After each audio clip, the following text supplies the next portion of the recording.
तो चलिए यहाँ से बात आती है कि अब हमने 10th एग्ज़ाम पास कर लेंगे, 10th में कौन सा स्ट्रीम सेलेक्ट करना है। यहाँ पे इन सभी तमाम चीज़ों के बारे में बच्चों को काफ़ी कन्फ्यूजन है कि अब कौन सा स्ट्रीम ले ताकि जल्दी जॉब हो सके, जल्दी नौकरी मिल सके, कौन सा स्ट्रीम ले कि जल्दी अपना लाइफ सेटल कर सके। ये यहाँ पे बहुत सारे कैरियर ऑप्शन हैं, यहाँ पे बहुत सारे अलग अलग फील्ड है। तो किसी एक फील्ड को कैसे टारगेट करें, क्या करनी है, हम कैसे अपने आप को जज करें कि हमें क्या करनी है। तो देखिए यहाँ पे आपको कुछ फील्ड आपको आ जाएंगे। जैसे अगर आपको साइंस में अगर डॉक्टरी लाइन में जानी है तो आपको साइंस लेनी पड़ेगी, इंजीनियरिंग लाइन में जानी है साइंस लेनी पड़ेगी, डिफरेंस एनडीए वगैरह करनी है तो इसमें साइंस की आपकी ज़रूरत पड़ेगी। अब आती है अगर डॉक्टरी फील्ड में जाना है तो आपको साइंस में वो भी बायो लेनी है। अगर डिफरेंस में जाना है एनडीए वगैरह में या इंजीनियरिंग फील्ड में जाना है तो आपको साइंस में मैथ लेना पड़ेगा। अगर मान लेते हैं आपको बिजनेस में इंटरेस्ट है, बिजनेस कैसे रन होती है, बिजनेस कैसे चलती है, तो फिर आपको कॉमर्स लेनी होगी, जो कि ये 10th के बाद आपको इस किसी एक स्ट्रीम को पकड़ करके आगे चलनी होगी। आपको जिसमें भी इंटरेस्ट हो, तो बिजनेस फील्ड में जानी है तो कॉमर्स लेनी पड़ेगी।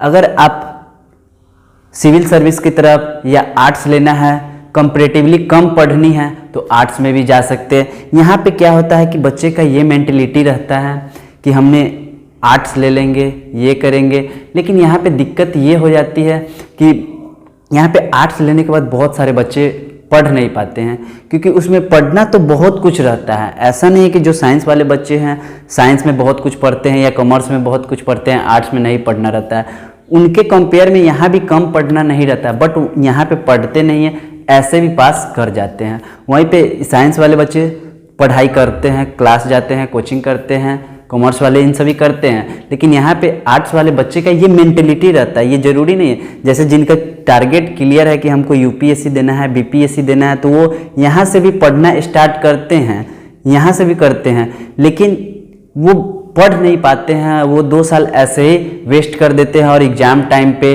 जैसे एग्ज़ाम आता है थोड़ा बहुत इधर उधर से पढ़ करके पास भी कर जाते हैं, इसमें कतई शक की बात नहीं है।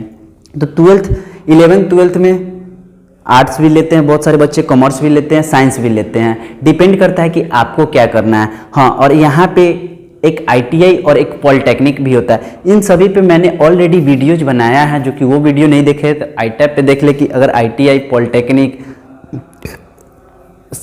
क्या क्या कैरियर ऑप्शंस होते हैं। तो यहाँ पे मेरे कहने का सेंस यही है कि आप इन 4-5 में से किसी एक स्ट्रीम को सिलेक्ट करेंगे, आपको किस फील्ड में जाना है। अगर गोल आपका क्लियर है कि हमको इस फील्ड में जाना है, मेडिकल फील्ड में जाना है, तो आप साइंस के बायोलॉजी के साथ जा सकते हैं। इंजीनियरिंग फील्ड में जाना है तो आप साइंस के साथ मैथ के फील्ड में जा सकते हैं।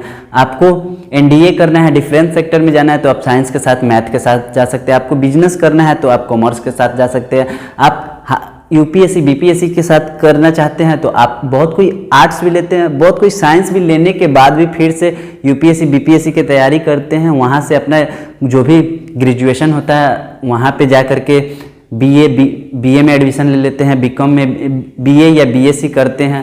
वहाँ से भी वो लोग यूपीएससी बीपीएससी का एग्ज़ाम देते हैं। जो भी गवर्नमेंट सेक्टर का एग्ज़ाम है वो सारा कुछ आप सभी कोई दे सकते हैं, एलिजिबल होते हैं। जो भी आर्ट्स भी लेते हैं, साइंस भी लेते हैं, कॉमर्स भी लेते हैं, उन सभी के लिए भी एलिजिबिलिटी रहती है। जो भी ग्रेजुएशन में नाम लिखवा करके वहाँ पे आप दे सकते हैं।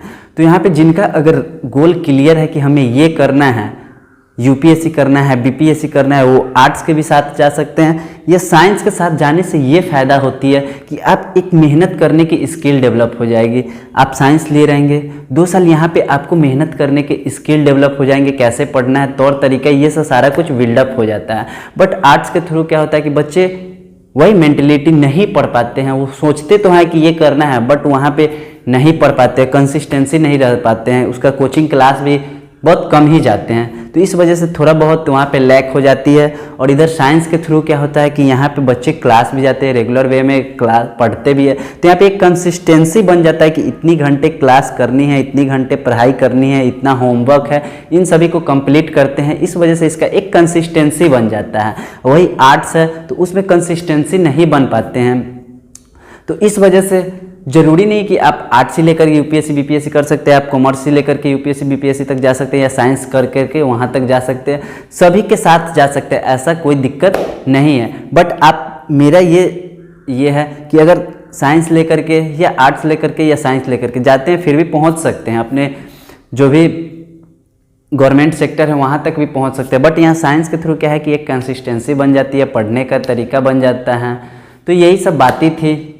और जल्दी गवर्नमेंट जॉब का तो आपके पास पॉलिटेक्निक का भी ऑप्शन होता है, क्योंकि पॉलिटेक्निक में क्या होता है, जो भी पॉलिटेक्निक या डिप्लोमा कहते हैं तो उसमें आपको 10th के बाद डायरेक्ट डिप्लोमा का एक एग्ज़ाम होता है। डिप्लोमा और पॉलिटेक्निक एक ही बोला जाता है, उसका एग्ज़ाम होता है। उसमें आपको जूनियर इंजीनियर बनाया जाएगा, जो कि एग्ज़ाम के थ्रू आपको जो भी कॉलेज मिल जाएगी, उसके बाद आपको 3 साल वहाँ पे पढ़ाई करके आपको जूनियर इंजीनियर के तौर पे बहुत सारे कंपनियां हैं या बहुत सारे गवर्नमेंट सेक्टर भी है, वहाँ पे आपको जॉब मिल जाती है। तो यहाँ 10th करने के बाद 3 साल बाद, यहाँ पे 2 साल बाद ग्रेजुएशन होगा, लेकिन 3 साल बाद आपको जॉब के लिए अपॉर्चुनिटी हो जाती है।